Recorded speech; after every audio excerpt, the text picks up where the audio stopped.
I subscribe to his channel, so I'm getting updates. Yeah, I'm also getting every day issue. Yeah, I know. Very cute. I don't watch it. I just look at the title. Rebbitzin Lowy called me, by the way, to say how much she enjoyed the interview. Did you imagine that she called her daughter? What did she say? Oh, she called her daughter-in-law, who's a niece by Rabbi Sherman. Rabbi Sherman is isolated. I think his wife passed away a few years ago. And she quoted Sal, who said, I learned from Rabbi Art Scroll. Because remember, I think we asked him who is Rebbe. Who he learns. He goes, I learned Rabbi Art Scroll. So I don't know if Nussin Sherman said it facetiously or not. He goes, I never heard that term before. Rabbi Art. Don't we use it on a regular basis? Well, one way or another, everybody's a Talmud of Rabbi Art Scroll, either directly or indirectly, whether the Magachir wants to admit it or not. Good morning. Now, I've heard some very lame excuses for using Art Scroll, not that you need an excuse. But I heard a Magachir say, I don't use Art Scroll to learn. I just use Art Scroll to prepare myself for the questions that people are going to ask me that they found in the Art Scroll. That's a valid point.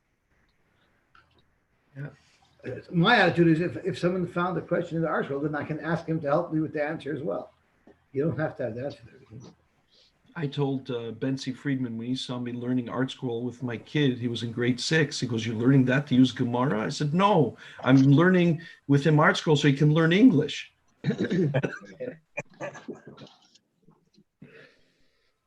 So the title of today's Gemara should be, can you eat French fries without ketchup? That should be the title of today's Gemara. Okay, I'll put that in. So just announce the sponsor. So the sponsor for today's broadcast is Rabbi Vromi Weinberg, and he's doing it to celebrate some of the many simchas in his life, amongst them that his son is a chassan. Is that correct? Yes, son Mordechai, and he's wishing everybody, what did he say? A good yontiv, b'simcha b'pnimius. This is Morty, Moshe's son?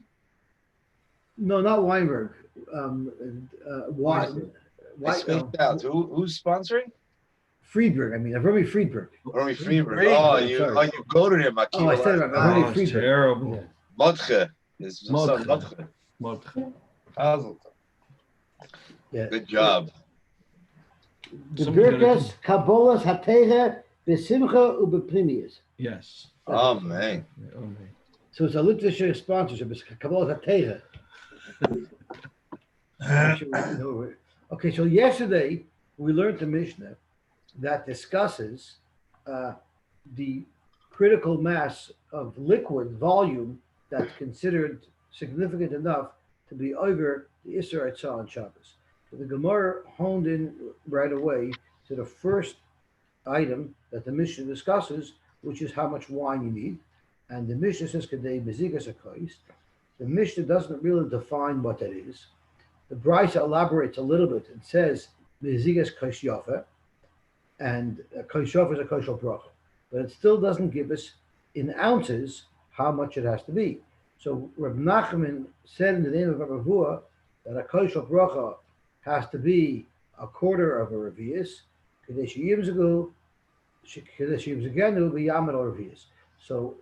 even though the Brisa doesn't say anything regarding how much liquid you need, we have to go to Amiroyim to try to figure out what the Mishnah needs, what the Mishnah means as far as ounces.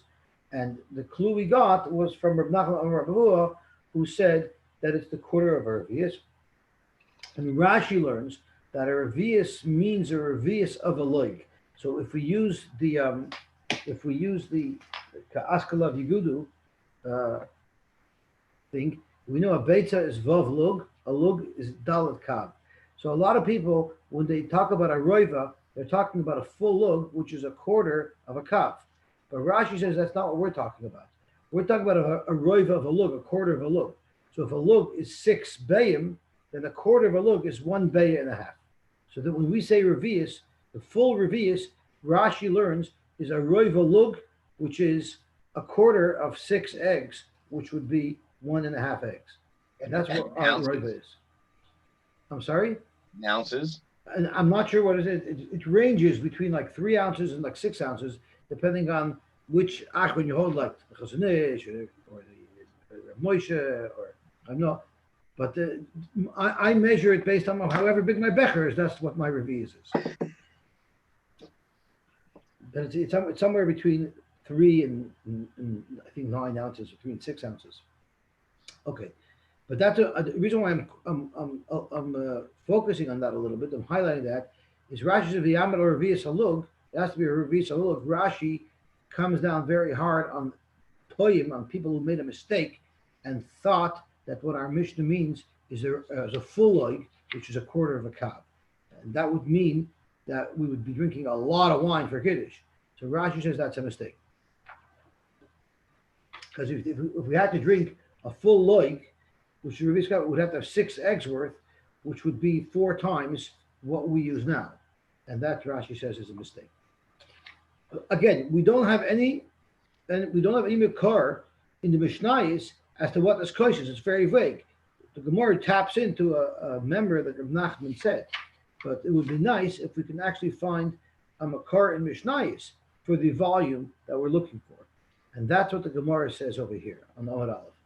Tanino, we learned, Hamoitzi yain kidei mezigas hakos.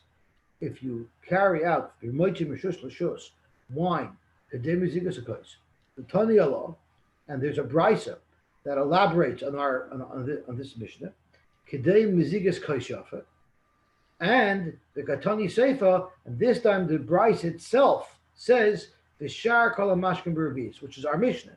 So what we're trying to extract from the Mishnah itself what the shear of wine that which you require. So now we're putting 3 facts together. The Mishnah says Yain Kedei Mezigas HaKos. The Brisa says Kos Yofa, and the Sefer of the Mishnah says Revius. Now we can put this all together. The Rav Tamei, the Amarava Kol Chamra, the Loidori Al Chad Tlas Maya, any wine that you cannot dilute it with 3 parts water to 1 part wine, Lav Chamru, it's not wine.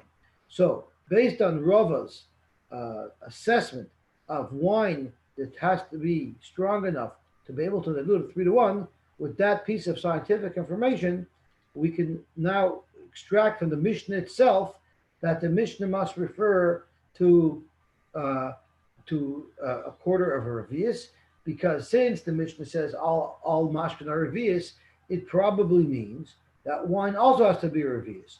And when it says yain kedei mezigas kois, what it means is, since the full serving is a revius, and we know scientifically that you have to dilute wine 3 to 1, so therefore kedei mezigas kois must be a quarter of a revius.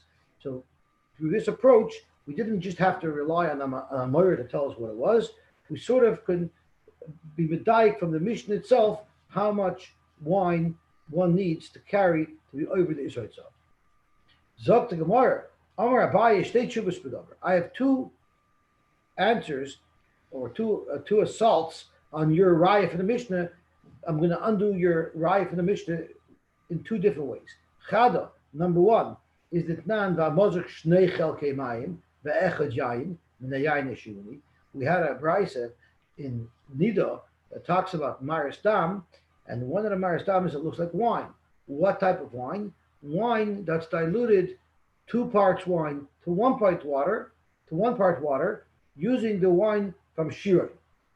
So you see that the dilution rate is not necessarily a fact like what Rava says, that it's 1 to 3. It's possible that it's 1 to 2. Based on that, that means that the shear of wine that you have to have is totally independent of the full serving size. So Abaye is not necessarily arguing on what we're saying, that the wine that's a critical amount that will be usher to carry is a roiva of a revius, is a quarter of a revius, but it's not based on the ratio of wine to a revius of a standard mashka, because according to Abaye, he has arrived from the Mishnah that the wine would only be 2 parts water to 1 part wine. So in fact, the serving size would be 3/4 of a revius. So although the serving size for all other mashkin is a revius, the serving size for wine would be 3/4 of a revius. So therefore, from the context of the Mishnah itself, you don't have any indication of how much wine is the critical amount of wine that you're over saw. So The Abai is only not arguing reason, on the halacha, he's Yosi, arguing on the raya for the Mishnah. I'm sorry? the reason, all they're trying to do is determine the color of the blood, to identify the blood color, not any other criteria. So why? That's a beautiful, beautiful answer, but you're revealing yourself that you know this Gemara already. So Vice Chachosh, you remember it from last time around. Believe me, I don't. I don't remember what we learned yesterday. This is gives you the answer. The second assault that Abai had on this riot is va'oid mayim bekad umitzdarfin. We're talking about carrying on Shabbos. So right now I only have a quarter of a serving size of the full serving, because a full serving is a full revius according to what you want to say.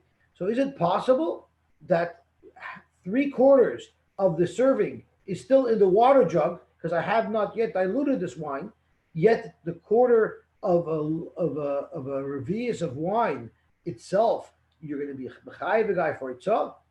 If revius is the serving size, then how could you in order to be mechuyev for carrying out wine, you should need the wine in the serving state, meaning after you've already mixed in the 3 parts water, then you can carry it. But you want to say that carrying out only a quarter of the serving, which is the wine part, the pure wine part, that's going to answer, that's going to be this. So you don't see that anymore. So Amor Rava could respond.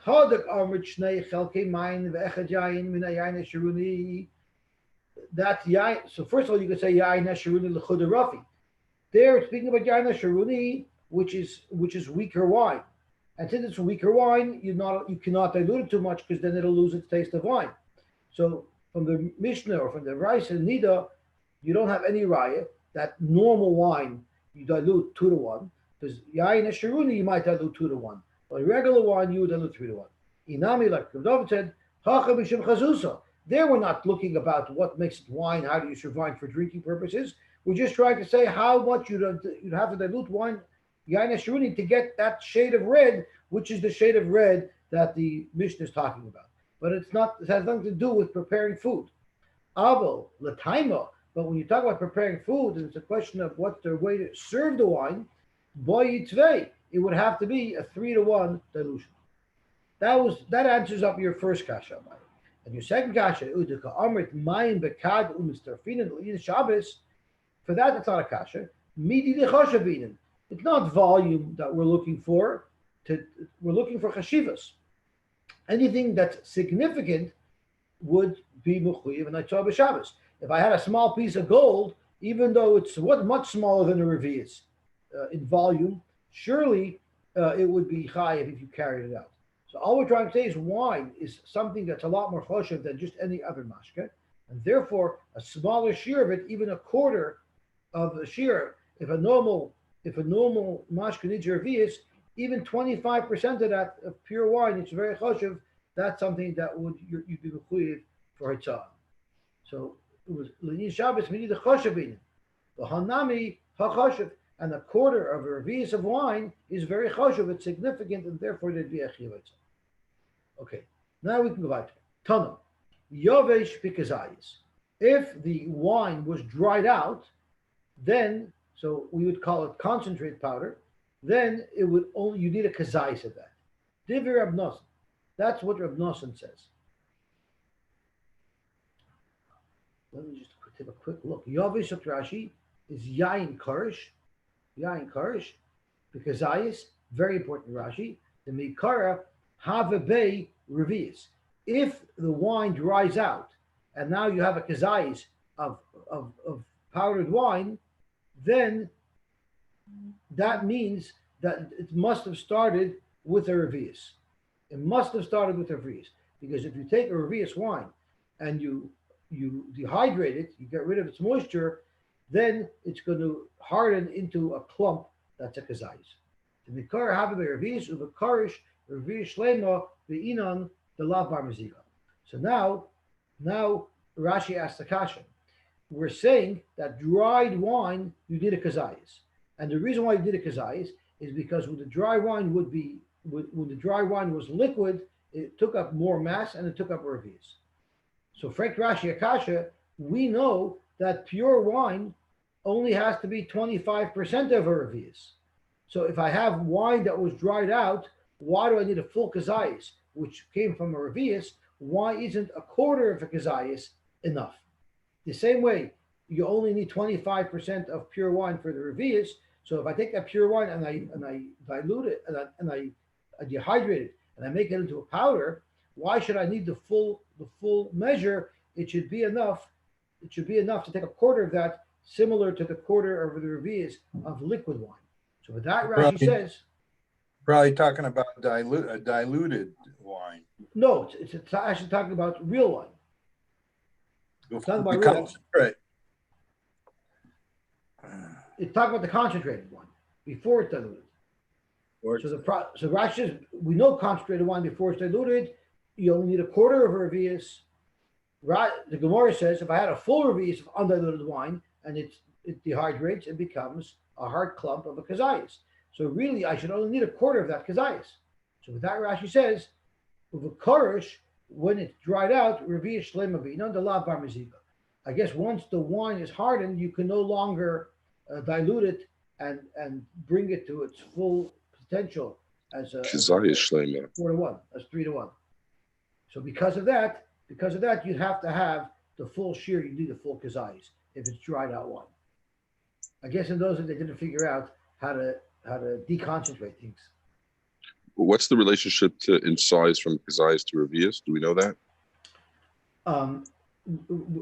We're not making a relationship in size. This is not a relationship in size. It's just saying if you dehydrate wine, that's the shear of a revius, you would end up with a kazayas of wine. The volume of a revius versus the volume of a zayis, I don't know the exact. One's a solid, one's a liquid. Yeah, but they're both volumes. So if someone could Google, you could probably Google it. How many ounces is a zayis and how many ounces are revius? We would get that relationship. But that's not what our Gemara is saying here. Our Gemara is saying is that of course the volume of a zayis is surely much less than the volume of a revius, but if you took a revius of wine and you dehydrated it, it would end up in a zayis worth of solid. So let's see what it says over here. Tana, Yovish b'kazayis, diver Rab Nosson. And Rashi tells us again that the reason why you would need the entire shear of zayis is it's not anymore royu to be diluted. Amar Rab Yosef said, Rab Nosson, Rab Yosef bar Yehuda, Amru davar echad. It happens to be that this rule, like Rab Nosson said, this fact that Rab Nosson said, that if you dry out a revius of wine, you'll end up with a kazayas of wine solid. It's not only Rab Nosson who says this, there's a Rab Yosef who says this as well. Rab Nosson had Amrim. Rab Nosson said it regarding wine. Rab Yosef bar Yehuda said it regarding blood.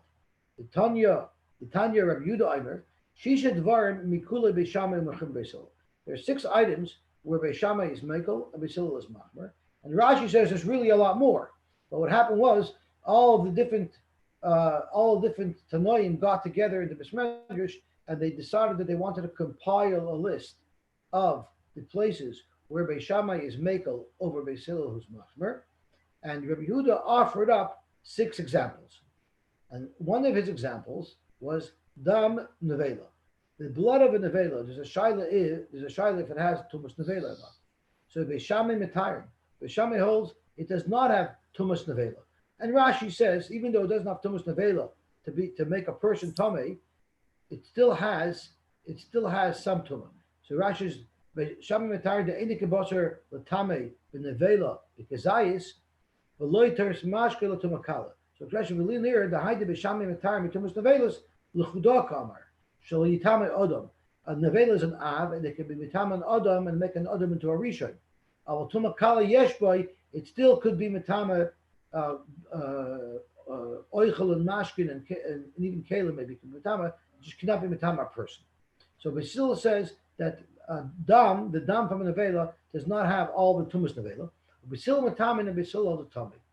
And Omer Rabbi Yosef bar Yehuda said on Basil, Av Kishatemu Basil, loy timu el b'dam sheyesh bo revius. The minimum share of dam that would have a status of nevela, to say it has so much nevela, is it has to be revius. What's significant about a revius? Hoil v'yochel likrosh v'lamed al kazayis. Since if the blood dries out and gives off its moisture in solid form, it will be a kazayis. So you see another person that says that when a revius of a liquid dries out, it ends up to be a kazayis of solid. Amar Abaye, what's the raya from there? You're assuming that the concentration of moisture to solids in blood is equal to that of wine. But in fact, that's completely not true. Where did Reb Nosson say over here that a kazayis of hard wine comes from a revius of liquid wine? Reb Nosson the boy revius, that you need a revius, in the kolish. Wine is not so viscous, it's not so thick, so it has a high moisture content. So therefore, a zayis will net a greater amount, such as a revius. But wine, but blood, which is viscous, it's thicker, it has less moisture content in it to begin with. Kazayis loy boy revius. A kazayis, if it was moist, would not net a revius, it would net less than a revius because it doesn't have such a high moisture content. Inami, or you could look at it the opposite way. Adkan loy kamer Rabbi Yosi bar Rabbi Yehuda Hasam. Where did Rabbi Yehuda say that a dam, a zayis of hard dam, would be equal to a revius of liquid dam? The kazayis sagile revius elabadam samach. That's by wine. That's by blood. That's very thick, and therefore it only produces a revius. Aval yain the kolish, but yain that has a higher moisture content, it's thinner. Kazayis have a yoshim revius. Maybe a kazayis would be greater than a revius, and therefore even less than the kazayis of wine should be usher to carry.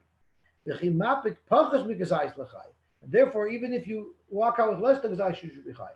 So therefore, although they both agree that things become concentrated and smaller when they become dehydrated, which is a fact of life, everybody agrees the ratio is not the same at all. And just because Reb Nosson has this ratio by yayin, it doesn't necessarily mean that he would agree to Reb Yosi by Yehuda's ratio by dam. And just because Reb Yosi by Yehuda has this ratio by dam, it doesn't mean that he would agree to Reb Nosson's ratio by yayin. Why are we treating this like food? If you said it earlier that the wine dried out, you can't reconstitute it. So why are we carrying it and talking about it in volumes that relate to food? Because I think all they're trying to identify is what is considered enough wine that it's a dover choshev that somebody who carries it now will be chayav for itself. So they're not talking about carrying it. I'm sorry? They're not asking about carrying. I thought they were talking about carrying it in the dried state. Correct. Carrying it in the dried state you were talking about. That's correct. It's exactly what it's talking about. So it's not food anymore. What's the shaila? Why is it not food? What, dried wine is not food? Is it? Sure. You said you can't reconstitute it. What are they going to do with it? Sprinkle it as hair coloring? I'm not sure what they would use it for. Maybe they can grind it up and use it as seasoning on food. I'm not sure what they would use it for. All I know is that Rashi says over here, the lav bar meziga. You can't reconstitute it into wine, but I'm sure you could use it for something. If you can't use it for anything, then you shouldn't be chayiv. Then it's something that no one holds on to, then you shouldn't be chayiv for carrying it all. So it must have had some value. I just don't know what they used it for. Okay, Zok to Gemara. Iboilu. Even if they used it, even if they use it as a door stopper, it still has a function. You can't say it doesn't have a function anymore, right? That's right. But it seems like we're using it here as food, right? Yeah. Yeah, but then we wouldn't care about volume anymore. This is a food Mishnah. That's what Dubba was asking. So it's a good point, but it must, but from I think Dubba's point highlights that this is definitely food related. And even though we don't know exactly how they use it, but it's definitely food related. It's not the same Reb David. It's not the same Reb David as over there. No, it's not the same Reb David? No. I thought it's the same Reb David. It's like the same Reb David as Dirshu. Okay, let's have a look-see over here. There's a famous story. I said over to Rabbi Gifter yesterday. Rabbi Gifter hated people who couldn't speak English properly. Drove him nuts. So when a Bach would speak in Yeshiva Charade, he would tell him, "Du redst nicht Yiddish wie ein Mensch," and you can't speak a straight sentence of English as well. You know what that makes you? An ignoramus. So now the next daf from Gemara, or the half Amud, the next half Amud is all about spelling. It just goes to show that the Gemara is concerned to spell things properly. So the Gemara says, "Chalav kedei gemia." How much milk is enough that you're not allowed to carry it? It's enough that you could swallow it. Iboilu, how do you spell swallow? Kedei gemia with an aleph or kedei gemia with an ayin?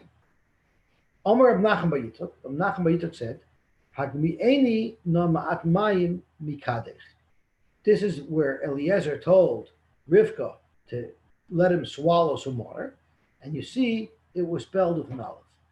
So the question really is the Mefarshim say it's not really about spelling; it's more about pronunciation.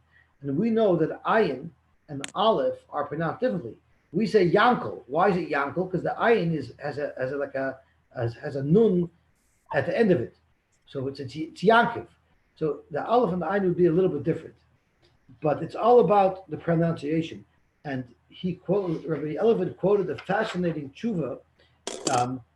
Rabbi Yitzchak Elchanan had a paskin on the get, and the woman's name was Basia. How do you spell Basia? Beis Sof Yud Hey. And by mistake, they spelled her name Beis Samach Yud Aleph. So the question is the get kosher? Because the pronunciation is identical, although the spelling was wrong. And Rabbi Yitzchak Elchanan paskin that the get is kosher, because the main concern of spelling is the pronunciation. And since the pronunciation is identical, it's good. So that could also be the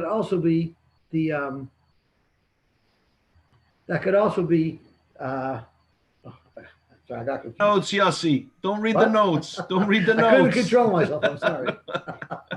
Like taking the notes in the middle of class. So that's also the same. The spelling merely impacts the pronunciation. So you don't have to be so worried about spelling as long as you pronounce the word properly. Which reminds me of a very good story where there was this El Tidahid who was finally taking his citizenship exam after he spent all the time to become a U.S. citizen. And they wanted to make sure, in those days, that he spoke English well enough to communicate properly in America to get along. So they asked him, the test involved, they gave him a series of words, and he had to use each word in a sentence to demonstrate that he understood its meaning. Great. So one of the words on his test was cultivate. So he wrote, "Oh, that's a very easy one. I took a taxi because it was too cultivate for the bus." So as long as he pronounced it properly, he's good. Hagvi'inina matmayim mikadech. Iboilu. Correct the Gemara Ashada. Garinin or garinin. So we discussed in our Mishnah that the mass of the seeds don't count. Now you spell that with an aleph or with an ayin. Amar Rav bar Ula, it says v'nigra me'er kercha. When you're making an assessment, it says you reduce from its value that amount. So you see, giroin means the word seed comes from the word giroin because the seed reduces the mass of whatever fruit it's inside of. Iboilu. He also spoke on a very interesting shaila from the Chabina Rav. The Chabina Rav was asked the shaila if raisin wine you can use raisin wine. So he said really raisin wine should be more chashuv because raisins don't have pits, and a pit by definition is a giroin, is a chesaron. So a grape that grows without pits would surely be a more chashuv grape because it doesn't have that giroin in it. Iboilu. When we talk about gecholim oimimois are coals that are starting to go out. So is that spelled with an aleph, oimimois, or oimimois with an ayin? Amr b'tzak bar Avdinai, rozim loy amamu v'gan elikim. So this is speaking about, it's talking about the malchus, I think, of Persia, and even the great cedars won't cloud out this great nation. So you see the word amamu means to sort of dim. And therefore the word for dimming coals would be oim much with the eye. The boilu ma'amtin knan oim ma'amtin. So Rashi tells us that's going on the Kamon. It's going on the Gemara later. The Mishnah goes on later that Gavinam Shalmeis, you're supposed to close the eyes of a mace, but on Shabbos you're not supposed to close the eyes of a mace. So is it spelled with an Aleph Mamsin or the Ein Mamsin? Amar Chiba Abba Amar Yochanan v'oitzim einav me'eris bara. He closes his eyes from seeing evil. Thank you very much. So you see, closing eyes is spelled with an eye. Tana Rabban Hamoitzi Cholov Shel Behema is Kedei Gemia. We know from our Mishnah that milk, the critical amount of milk that's also to carry, is going to be the amount that you would need to make one swallow. And I'm going to demonstrate. You're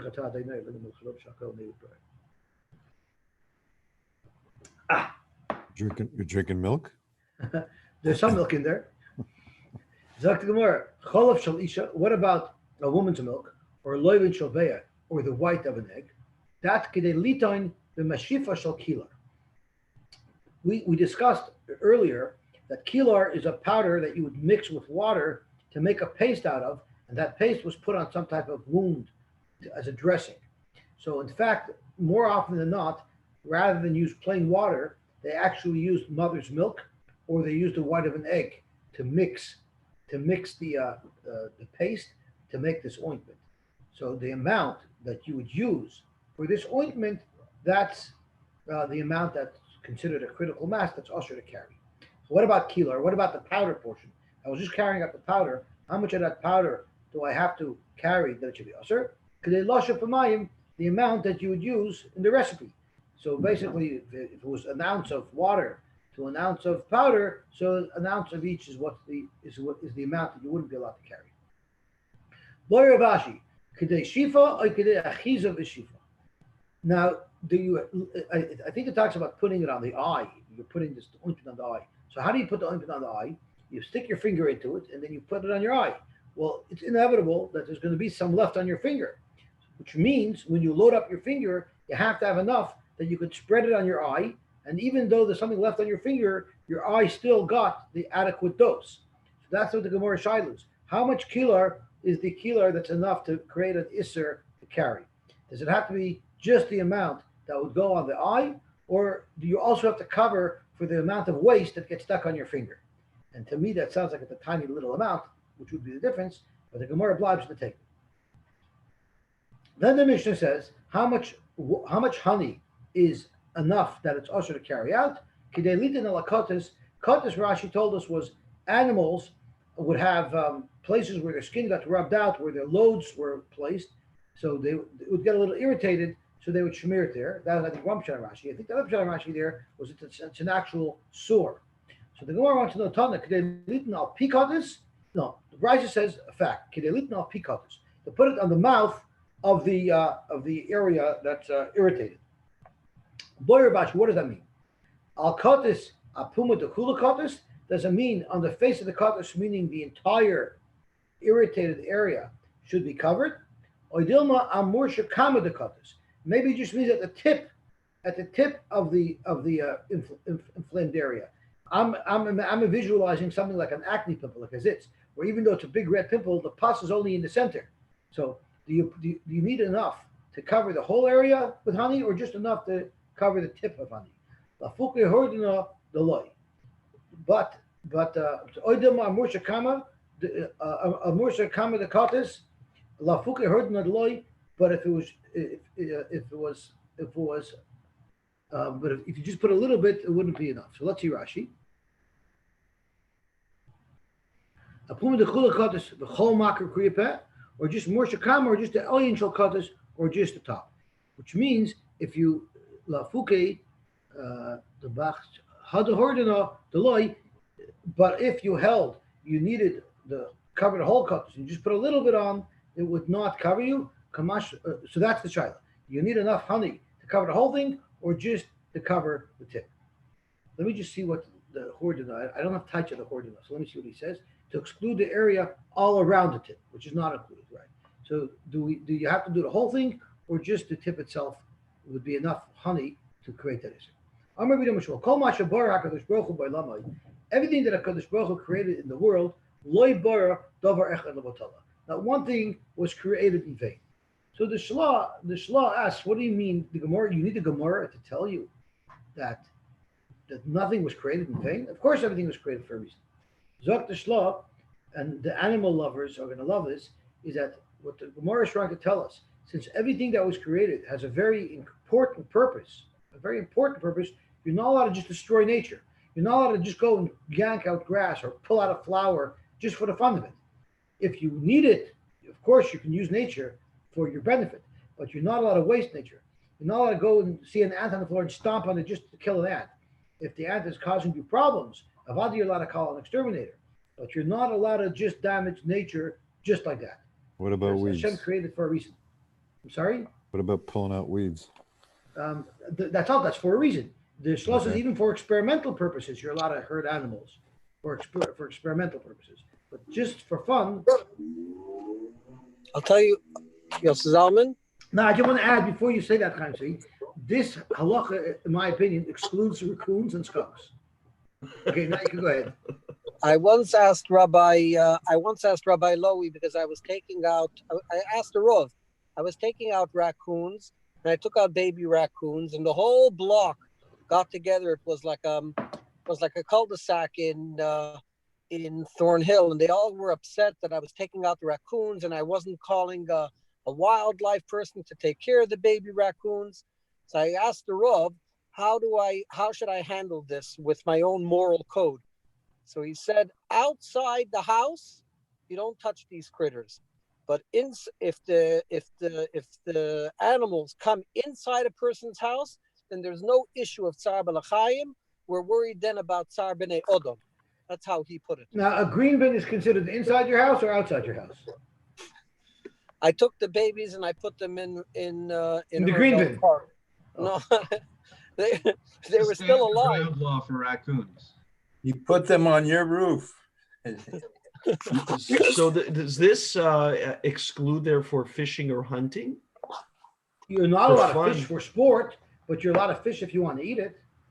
So for sport What if means you throw that, it back in? I'm not sure. I don't think you're allowed to. That's called sport. And what's wrong with? So Really? that's my Oh. enjoyment. If my enjoyment is to catch fish, I better I don't know, talk we'd to have to ask Steve the about this. What about bats in Wuhan? For experimental I've heard- purposes, I've you're allowed heard to experiment on them. I've heard That's both. as far as I know, you're not allowed to hunt. You're only allowed to kill animals. You're only allowed to kill animals to eat them. The question is, I don't know if catching a fish is tsar b'lachayim. When a fish gets hooked, does that cause pain for the fish? so I know they throw it back. That's what Svi does. Svi throws it back in. Think about it Yeah, from the most fish people do. perspective. The fish is getting hooked anyway. Either he's going on in your pan or he's going back in the water. So if you ask the fish at that moment, where do you want to go? Yeah, Well, for sure say, put me back. No, but Tzvi puts the fish back in the water only what he doesn't want to eat. In the Right. beginning, he's going there to catch fish to eat. It's what he catches that's not suitable. That's what he okay. throws back. Nah, he's going to have fun. We're gonna have fun too. I heard that fish are cold water. Anything doesn't have a vertebrate or doesn't have is not parachim. I don't know if it's true or not. Fish has vertebrae. Huh? A fish has a vertebrae. Not a vertebrate. It has a backbone, has a spine, and a lot of Spinal bones. cord. Something doesn't have that. It's cold water. Something doesn't have the same. It's not cold. I don't know. I'm not sure why, but that's what I heard. I'd have to double check. Anyway, so Omer Rabbi Yehuda Marav Kol Ma Shekvar HaKadosh Baruch Hu Elamai Lo Bara Davar Echad Lo V'Tolo. Now, one thing was created for nothing. Bara Shavlo. It created Shavlo. Shavlo is some type of animal. Let's see what Rashi says. Limtza. So the art scroll touches Shavlo. Let's have a look over here. See how we touch Shavlo. A slug. Slug. It's like a bloodsucker, like a parasite. Leucosis, it sucks out the wound. Boris Vuv, Hashem created a fly. Litzira for a hornet. Litzira is like a hornet. So if you get a hornet's bite and you crush a fly, and smear it on, that will solve your problem. I say try to avoid a hornet bite. Yitosh, Hashem created the yitosh, which is also some type of bug. What does the article touch the yitosh as? A gnat. A gnat. A gnat is he created lenochash to take care of a snake bite. So if you grind a gnat and you put it on a snake bite, that will help. And we're soon going to see that in a way snakes were afraid of gnats. V'nochash Hashem created a snake lichafafis to take care of the type of shchin, Rashi says, and the Gemara is going to tell us exactly what you do with the snake if you get chafafis. The samamis and the spider Hashem created. Ladies should learn this Gemara that a samamis was there for a reason. You need spiders. La'akriv. Again, if you grind up a spider and you put it on a scorpion bite, it will solve your problem. So how do you prepare the snake potion? You know, snake oil is a real thing. How do you prepare the snake oil to solve your problem with shchin? So you take a black snake, the chada chiyura, and a white snake. When you cook them really well together, and then the mush, the dissolved snake that you cooked, you take some of that mush, and you rub it on your boil, and that will solve your problem. There are 5 types of fears, and there's many types of fears. So the Menachem Meshiv says that what the Gemara is saying here is there's 5 types of fears that at first glance seem not reasonable. Why are they afraid? There's 5 types of fears where, although it seems like there's no need for the fear, the Gemara explains why the fear is there. The fear that a strong person has even when he's being threatened by a weak person. The fear of an animal called a mafkia on an ari. A mafkia, Rashi has 2 pshatim. Either he says it screams so loud that the ari hears it screaming and it thinks that it's some big dangerous animal, so it scares away even an ari. The second pshat in Rashi is a mafkia is a small animal that has very, very sharp teeth, and it's able to jump on the lion's head and crush the lion's skull with its teeth, and therefore the ari is afraid of it because it actually, although it's very small, it poses a serious threat to a lion. So it strikes above its weight. Now, it could be it's a mongoose. A mongoose is a very vicious, small animal. Then there's Amos Yitosh alapil. Then there's the fear of a gnat that an elephant has. And Rashi says the reason why is because nichnas lepil b'choitmai, it could climb into the nose of an elephant. And the next step is going to be a scorpion is afraid of a spider. Because the spider will crawl in to the nose of the scorpion and kill it that way. So there's the Amos Yiddish alapil. An elephant is even afraid of a small gnat because it can get inside. I know Titus had that experience. And Amos Samamis ala akri. And then there's the Amos Sanunis ala nesher.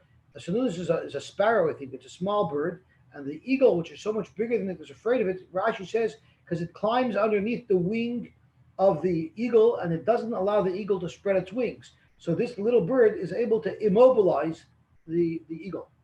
And then the Amos Kilbis alav Yosim. So 1 second. So the Mafkia al-Ari is number 1, Yidash al-Pil is number 2, Samamas al-Akrib is number 3, Sunus al-Nesher is number 4, and Kilbis alav Yosim is number 5. So when it said Chalosh al-Gibur, that's not one of the examples. There's 5 fears from big animals on weaker animals, and the fear is because of the special skills that these animals have, that even though they're much smaller, they still pose a very big threat to the larger animal. Kilbus al-Leviosan is also some type of small creature that could get inside the Leviosan and hurt it. Amar Bil Marav, Micro, what do you see there from the pasuk? You see there was a mablig shoig al-Eiz. And the article touches this pasuk. Let me read it inside. It says, "He who causes the weak to triumph over the powerful." It's called guerrilla warfare. So you see, the Rebbe Shalom puts it into the Bria that sometimes a smaller person, a smaller threat, could be a big threat for something bigger. Zok to Gemara weiter. I guess it teaches you never to be too confident, because There's always, nobody is invincible. Anybody can be taken down, and sometimes the Goliath can be taken down by the little rock of David, so you can never get too confident. So I'll more about it. Rabbi Zera Ashkech, Rabbi Yehuda. Rabbi Zera found Rabbi Yehuda. Where did he find him? He was by the home, the door of the home of his father-in-law, and he was in a really good mood. So he knew now is a good time to ask him about anything in the world. It was known that Rabbi Yehuda was very knowledgeable not only about Gemara, but he was very knowledgeable about everything that went on in the world. Normally, Rabbi Zera would have he wouldn't walk up to Rabbi Yehuda in the Beis Medrash and start asking him about non-learning things, about general world knowledge. But here he caught him out of the Beis Medrash, near his father-in-law's house, and he was in a particularly good mood. So he thought now would be a great time for me to ask questions about the world. So Amalei, he asked the following question. My time is easy maskim bereisha v'hadar imri. Why is it that when a flock of goats walk, the goats walk first, and then the sheep walk behind it? Amalei, it's kibriyasa shalayla, because that is the order of how the world was created. The bereisha chashoicha. First, the darkness was created. Night came before the light, and izim, the goats are generally, Rashi says, darker in color. And then light came, and that's why the animals that are lighter in color come later. My time, why is it that the goats don't have much of a tail, yet the sheep have a very big tail? So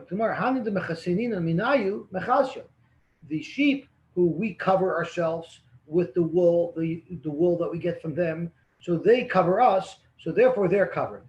And the goats, we don't get wool from them, so we don't cover ourselves from them. Megalion, therefore they're also uncovered. My timer, gomla zuter gnufte. Why do camels have small tails? So kisi, because it eats thorns, and if it had a long tail, while it was wagging it around, while it was eating, his tail would always get caught in thorns. So in order to avoid the tail getting caught in thorns, the camel has a short tail. My time at Tura Aricha Glufte. Why is it that oxen have long tails? They live in swamp areas, and there's gnats all over there that are trying to bother them. And with their tail, they whack away the flies that are trying to bother it, so it's actually used as a defense against the gnats that are trying to bite it. My timer, Karna, the Kamsarakicha. Why is it that the antennae that stick out of grasshoppers are soft and flexible? They're not rigid. So the Daira Bechilfi, because they live amongst hard wood, because and if their antennas would be hard, Nojo Musafra, they would bang into things with it. They wouldn't be flexible, so they'd snap off. And if their antennas snap off, it makes the insects blind. Amr Shmuel, Haiman the boy, the lisme, Lakamta, if you want to blind an insect, take off its horns. So that's very interesting, because we know that antennae are how the animal feels. That's their radar. That's how they detect things at a distance. So the Gemara knew this even before science knew this. It's pretty fascinating. These are good activities for people to do because of Corona, so stuck bored at home. You can have a trivia games, and you can actually test it. So those are high-powered antennas, the one who have those fancy horns that go all the way up. Yep. Those can catch from further away. I guess so. They're short-wave antennas. Something like that. Yeah. You've heard of Amnon Yitzchak. He's a Sephardi who's a very he's a very famous guy. He makes balchuvas, but he's very I forgot the word for it. Like, he'll fly into a stadium, he'll fill a stadium, and then he'll fly into a stadium with a helicopter and land, and then get out of the helicopter. So he says over. I once saw a video of him. So he was making fun of scientists. So he says, scientists, this is how they work. This is how their experiments work. They'll take a zavuv, and they say kfotz, and the fly, the zavuv will jump. Then they take a fly, they rip off one wing, and they say kfotz again. And this time, instead of jumping 10 feet, it only is able to hobble like 4 or 5 feet. And then they pull off the second wing, and again they say kfotz. And this time, the fly does not jump at all. So their conclusion is that Zvuv Belik Nefayim Eno Shemea. Their conclusion is that a fly without wings can't hear because it didn't hear the command. When really it's because it doesn't have wings to fly. She was making fun of the science establishment, but at least you see that an insect without antenna can't see. My time high temer the time the gulta madli laila. Most people their top eyelid extends a little bit over their bottom eyelid, or at least animals. The top eyelid closes above the bottom eyelid. By a rooster, it's the opposite. The bottom eyelid actually goes up and over the top eyelid. Why is that? Because the dairy adafi, they live on wooden beams on high places, and smoke comes from below them and will blind them if they don't have that protection. The ayal catcher, the sovereign. But the fact that their lower eyelid overlaps the upper eyelid, no smoke will get into their eye. It'll just rise up around them. But if their upper eyelid protruded over their lower eyelid, then as the smoke would come up, some of it might get trapped in their eye, and that would blind them. Dosha. Now we're getting to a new set of facts. Now we're talking about where do different words come from. So dosha is a bridge. Dosha is a door. Where does it come from? It comes from the word derech sham. Belvin spoke out that the Gemara is trying to demonstrate that even Aramaic words all have a base in Lashon Kodesh. So the word dosha, meaning door in Aramaic, comes from the Lashon Kodesh word derech sham. You come through here. Dargo, which is a staircase. Derech gag. That's a shortened term for the way to the roof. Miskulisa. Miskulisa is a condiment such as ketchup. So where does the word come from? Miskulisa. Masai tichla. When will it be used up? So when will the ketchup be used up? So we have to see Rashi. Rashi has two pshatim in when the ketchup will be used up. So Miskulisa, Rashi says, is dover shemat biled boy, something that you dip into, called kutach or shar lifton. To me, that's ketchup. And it's called Miskulisa because masai tichla da. When will this be used up? So Rashi says in the first prat, when we use up the ketchup, how are we going to eat the fries? You can't eat fries without ketchup. So the reason why it's called mitachlitza is because how will I be able to eat food if I don't have this ketchup to eat it with? That's first prat. So according to the first prat of Rashi, you cannot eat French fries without ketchup. The linear, but the second prat is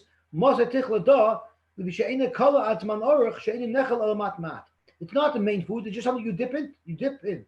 So usually ketchup lasts a lot longer than your chicken. Your chicken you eat up in one serving, but ketchup lasts a very long time. But that means it's possible to eat the food without dipping it into ketchup. So these two lashonis in Rashi is totally in the machlokes of whether or not you can eat French fries without ketchup. Maske Makiva? So state. Zakti more weiter. Besa. Where does the word besa come from? Choose a house. It comes ba besa ba. Come here and sit down here. This a little bit doesn't stim so good with what Rabbi Elephant said, that it's trying to show how Aramaic words come from Lashon Kodesh, because even to touch this house, it's ba esa ba. Esa ba is weiter in Aramaic word. Biksa. Biksa is a small house, a tiny apartment, like the new condos that they build downtown. Is Bei Aksa. This is a house that's very tight. Kufsa. Kufsa was a mortar, which is the bowl that you crush things in. It means kuf v'tiv. You could turn it over and sit on it. That's why it's called a kufsa. Livni, bricks. Why are bricks called livni? Because livnei bani, because they last for a very long time, and your grandchildren will also see these bricks. Hutza. Hutza is a very thin partition made out of reeds. So it's chatzitza. It comes to the word chatzitza. It's merely a separation, but of no thick substance. Chatzva. Chatzva is a barrel. But chatzva, it also sounds like it's mining, like digging. Shechotzev mayim min hanohar. Because a barrel is used to mine water from a river. So in a way, when you use a barrel, you're mining because you're taking the resource out of the ground, which is the water. Kuzo is a small jug. Since it's a very small thing, it means because of this. In other words, it's a tiny little thing. Shutisa. Shutisa is a hados. And they used to dance with hadasim in front of a kala. Why is it called shutisa? Because shtusa. Because when people dance in front of a kala, they do funny, stupid things to look funny. And that's why we named the hados, which is used in this act, shtusa. Mishichla is a trough, is a trough where people can wash from. Mashikula, you could wash, a lot of people could wash in it. Mishichilta, which is a very small little trough of water that only a couple of people can use. Masikalsa, it's made for a kala to wash. In other words, only the important people, the dignitaries, only they are the ones who could wash from there because it only services a select few. Asisa, what is Asisa? I forgot what Asisa is. Let me see Rashi. Oh, mortar, right? That's the that's again. It's the keli that you crush in. Asisa chesirta. It means chesirta means it's missing. So what does Rashi say? Chesirta shechasher chakika mifnim. What it means is a mortar is made out of a piece of wood that was carved out, a receptacle in it. So it's chesirta. It's missing the part of it that was carved out. Buchna is the pestle. That's the stick that you crush with. Boy vechna, come and I'll smash you. Levusha, it's referring to an outer coat. Loy busha, it's going to cover you from embarrassment because someone's undergarments might be torn and he would look poor. But if he's wearing an overgarment over it, it covers it all up. Glima is even more like a cape. Chenasa b'kagelam. You can't see a person's individual limbs when he's wearing it, so it makes someone like an unformed person. Gulsa is gully the asiv. Did anybody ever see when a chusid with a beketcher sits down, he gives it like a flip up so that it only becomes waist high and then he sits down. So that's exactly what this is. Since this was an expensive cape, like a beketcher made out of silk, he didn't want to sit on it. It's important for Akiva to know this Shabbos. That's right. He didn't want to damage it by sitting on it and creasing it. So before you sit down, you actually have to practice this. You have to watch a chassid do it. They give it a flip. It's like a one move. It's like a flip up. I think there's a special course at G&G how to do this the best way. You got to give it a flip up, and then you can sit down. Puria is referring to a bed. Why is it called a puria? Shaporin v'robin, because on the bed people do puravu.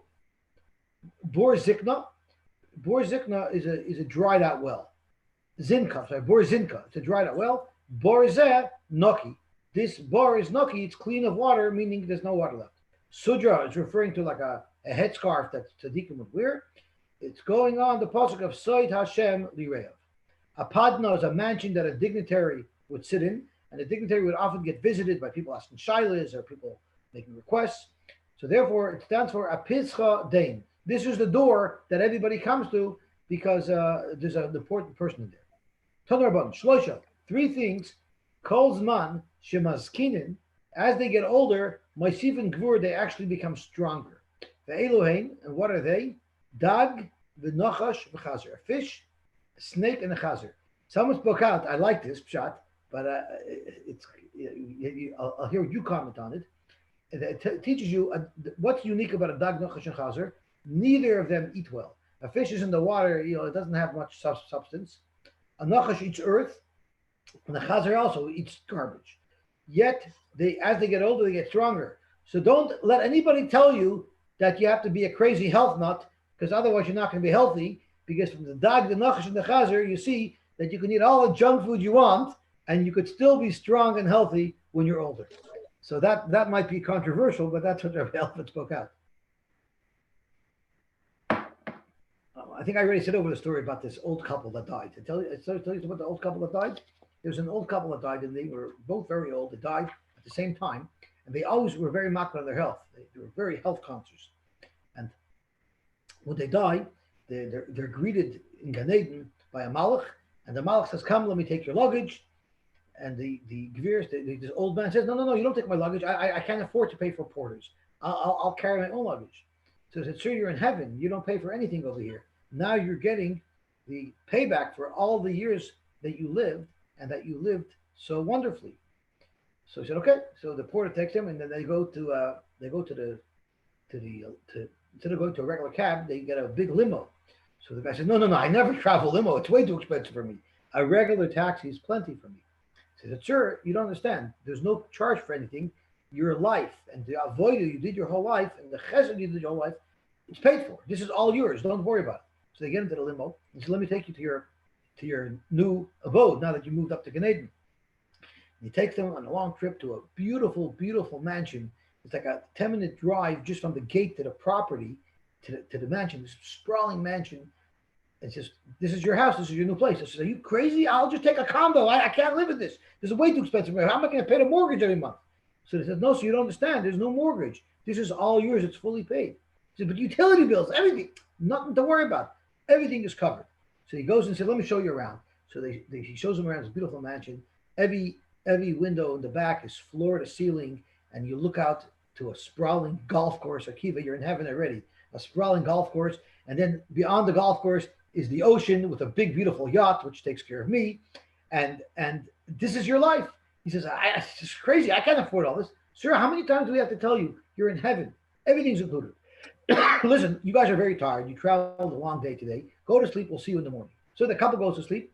As soon as they wake up, they'll knock on the door, and in comes room service. Good morning. We have breakfast for you. And on the cart is delicious cheeses and danishes and croissants and fat and sugar and carbs and heart attacks and strokes.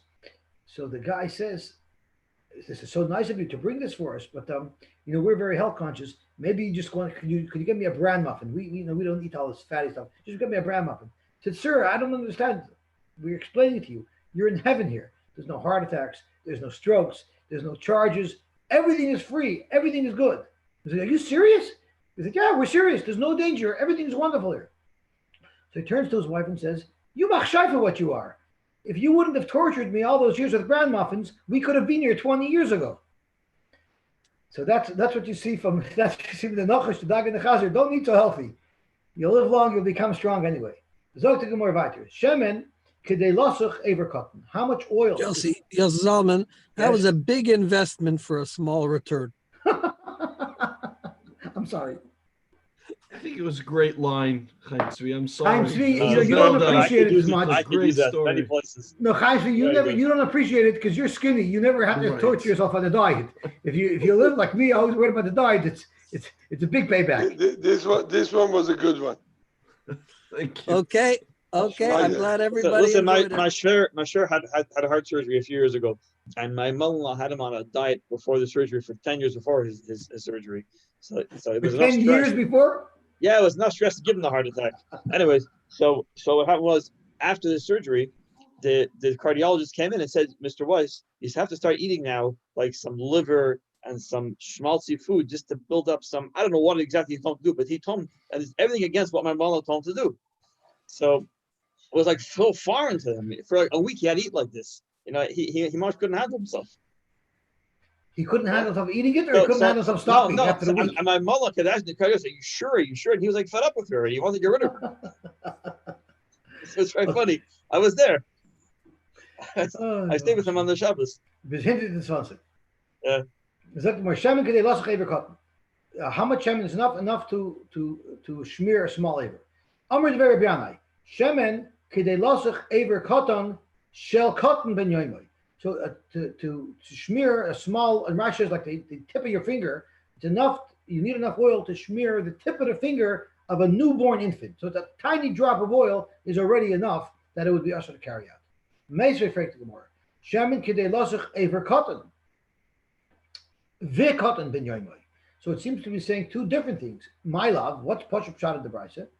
Aver got cotton the gadol, either a small aver of an adult. So let's say the small edge of the pinky of an adult hand, or the aver gadol shall come benyoimai, or a large aver, like the hand or the arm of a newborn, which is they're both much bigger than the little tip of the finger of a newborn.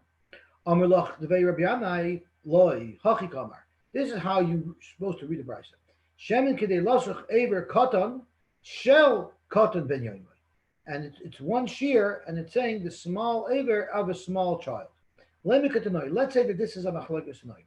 The Brisa says Shemen kedei lasuch aver katan vi katan ben yoimai divrei Reb Shimon ben Elazar, which seems to say that it's the larger. It's either a small aver of a large person or a large aver of a small person. Rav Nosson Omer kedei lasuch aver katan. And Reb Nosson just says plain lasuch aver katan without giving more information. So my love, let's say that this is the machlokes between the Tana of Noson and the Tana of Shimon ben Elazar. The Shimon ben Elazar sover Aver Katan Shel Katan. The Shimon ben Elazar holds it's the Aver Katan of a Katan. Reb Noson sover Aver Katan de Gadol. And maybe Reb Noson holds either it's a small Aver of a big person, or Aver Gadol de Katan, or a great Aver, a large Aver of a small child.